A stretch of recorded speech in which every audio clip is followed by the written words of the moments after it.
Hi guys, so today I'm going to walk you through some of the steps that I've taken myself to book 90 sales goals in the last 3 months in 10 plus different B2B industries.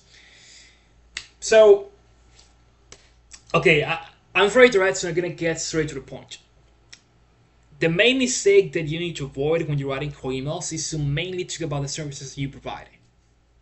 Now, Adrian, what do you mean? Well, look at this cold email right here. I'm 100% sure that you get identical emails every single day, but you ignore them. Why? Because they're very generic. I mean, just look at this. Yeah. Hi, first name.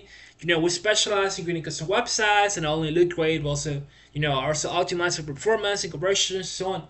That is so generic.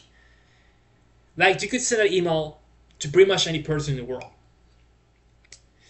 And another problem with this email is that it doesn't explicitly highlight what you stand to gain, right? Because again, performance and conversions is very generic. So what you need to do is your email, right? Even if your email is automated, it still needs to give off the vibe that it was sent to one very specific kind of person, to one very specific ICP. So it's relevant. So what do I mean by that?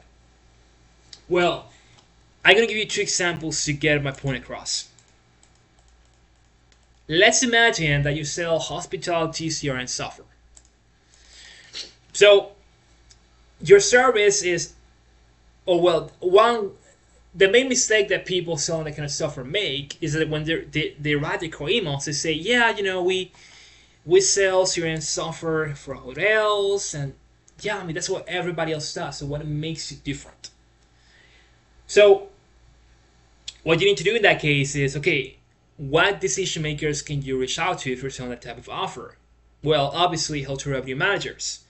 So if you craft one very specific offer for that ICP based on their specific desires and pain points, then you're more likely to book sales minutes. So take a look at this. Hey, we help hotel revenue managers increase their rent bookings by 30% and reduce dependency on third-party booking sites.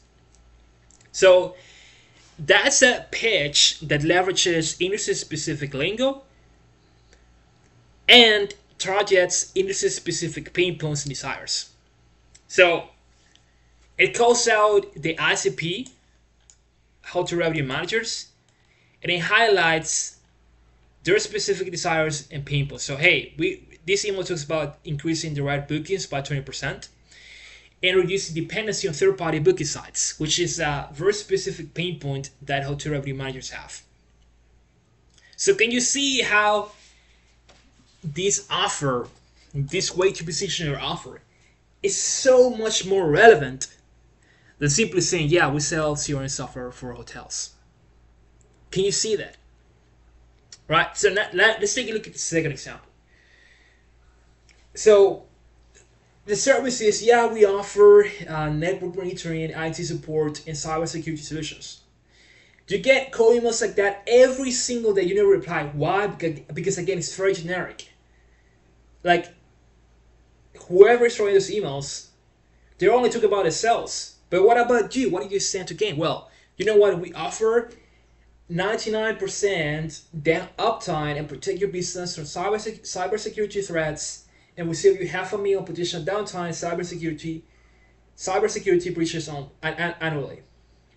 Now it's a way more specific offer. Why? Because you're talking about ensuring 99% uptime. So that's a very industry specific desire that people in that industry will have. So that instantly makes your offer way more relevant.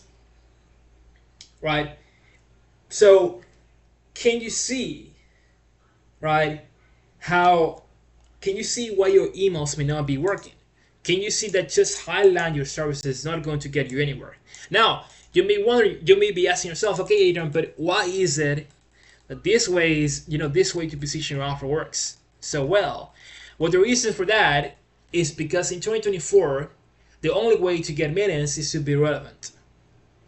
But what does it mean to be relevant in the context of cold email? Well, that is mainly targeting industry-specific desires and pain points. Industry-specific pain points and industry-specific industry specific desires, right? This type of offer is only for one kind of ICP. Only hotel revenue managers can actually relate to this offer. So that's what makes this kind of offer stand out. So to drive this point home, right? Let me give you this example. Imagine that Imagine that you have a headache.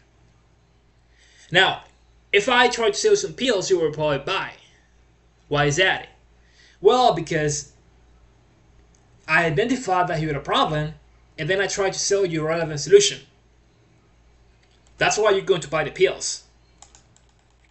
So, in the context of cold email, you want to identify who has a headache, and then you want to sell them a relevant solution.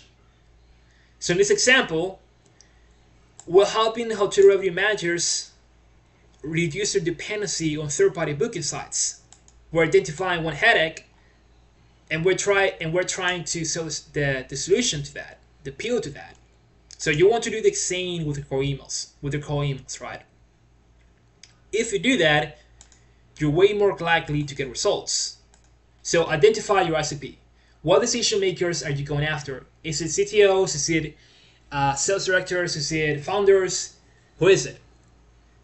Then, after you identify the different decision makers that you can reach out to, make a list of all their